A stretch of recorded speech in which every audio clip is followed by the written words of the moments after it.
राजनीतिक दलों के लिए रणनीति बनाने वाले रणनीतिकारों के योगदान और सहयोग को लेकर प्रशांत किशोर, जो कि रणनीतिकार माने जाते हैं, कई राजनीतिक दलों को सत्तासीन करने में उनकी भूमिका बनाई जाती है और बताई भी जाती है कि उनकी वजह से अमुक पार्टी सत्तासीन हुई, लेकिन ये पूरा सच नहीं है।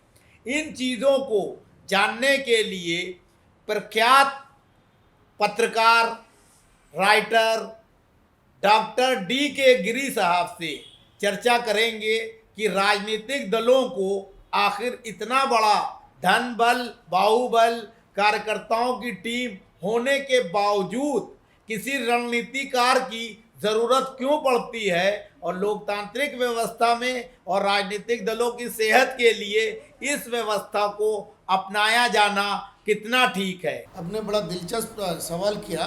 प्रशांत किशोर रणनीतिकार माने जाते हैं।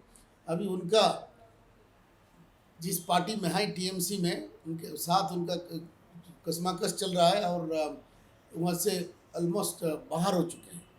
ये सवाल को हम दो तरफ से देखें कि आजकल का जो राजनीति है इसमें रणनीतिकार का जरूरत है क्या नहीं। बहुत बड़ा देश है, बहुत बड़ा पार्टियां हैं और जो टेक्नोलॉजी आ गया उसके चलते ज़िंदगी का, राजनीति का भी रफ्तार बहुत बढ़ गया। इसीलिए डाटा कलेक्शन में या कोई शोध करके पार्टी का छवि किस तरफ है वो बनाने में वो रणनीतिकार का जरूरत पड़ेगा, क्योंकि टेक्नोलॉजी के साथ साथ एक मॉडर्न, जिसको आधुनिक तकनीकी भी लाना पड़ता है। एक सुमाकर साहब थे, वो कहते थे एक टेक्नोलॉजी जो है एक सभ्यता अपना लेके आता है। जैसे मोबाइल आया तो अब देखिए कैसे माहौल बदल गया, लोग अपने में लगे हुए हैं। उसी हिसाब से राजनीति का भी एक तकनीकीकरण हो गया और जो तकनीक चलाने वाले वो लोगों होना चाहिए। प्रशांत किशोर का भारतीय राजनीति में एक बड़ा देन ये है कि इन्होंने ब्रांडिंग करने में और डाटा कलेक्शन करके तथ्य बताने में इन्होंने कामयाब हुए हैं। मैं एक जगह जो उनके साथ काम किया है, एक किताब लिखा, तो उसमें कह रहा था एक बार पंजाब में एक ही जगह उन्होंने सैकड़ों पोस्टर छाप दिया रात भर। जिस नेता आने वाले थे उन्हीं के छवि दे के और पार्टी का दे के छाप दिया। जब इतने पोस्टर एक रात में आप छाप देंगे, लोगों में फुसुर फसुर शुरू हो जाएगा, भाई क्या हो गया, क्या हो रहा है।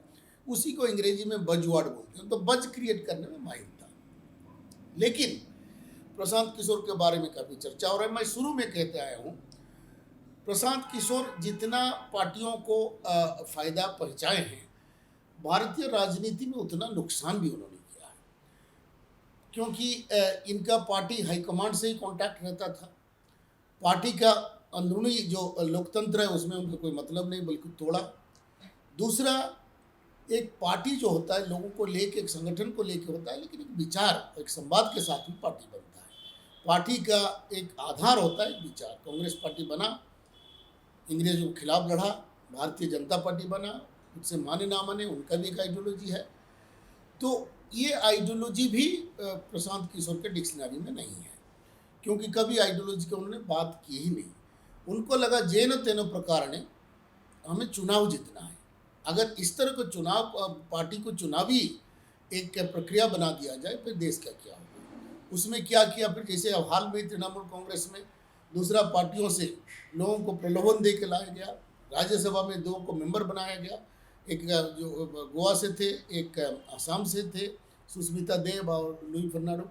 इनको ये प्रलोभन दे के बनाया गया और पार्टी तोड़ा गया। उससे राजनीति को नुकसान पहुंचता है।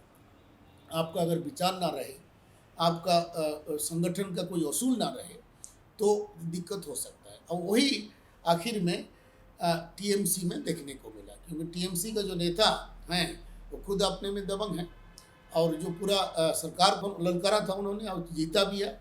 उनको महसूस हो गया कि भाई ये तो गलत तरीके से जा रहा है, मेरा पार्टी को कंट्रोल की जा रही है, तो इसीलिए उन्होंने ये निकाल दिया। दूसरी, आपने सुशासन बाबू की भी बात किया, लेकिन वो भी एक दिलचस्प बात है।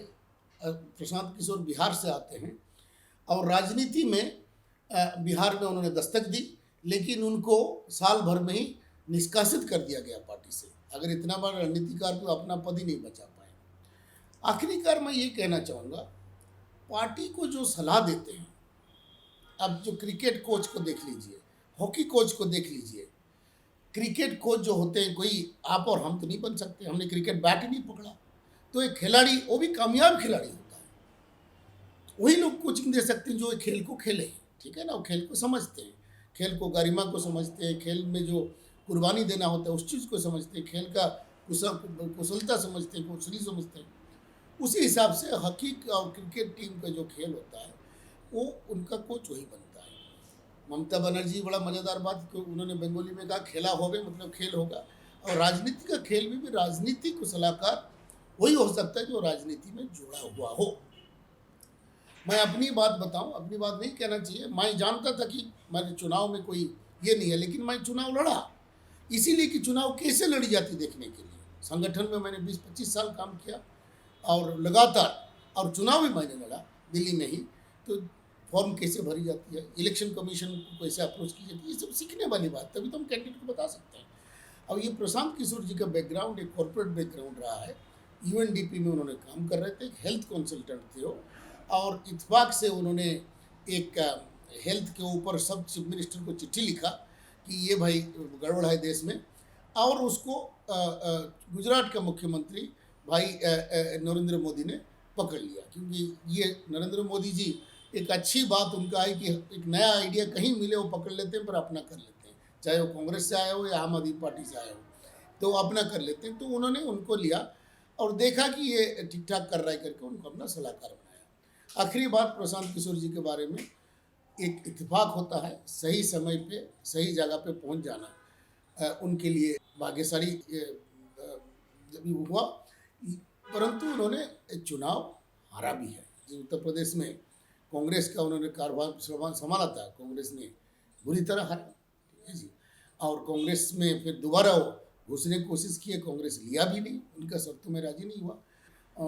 अंत करता हूँ आपका मेरे जवाब कि रणनीतिकार का जरूरत है, लेकिन रणनीतिकार ऐसे हों जो पॉलिटिक्स से जुड़े हुए हों, पॉलिटिक्स को समझते हों, विचार, व्यक्ति और व्यवस्था को समझते हों, वही रणनीतिकार बन सकते हैं।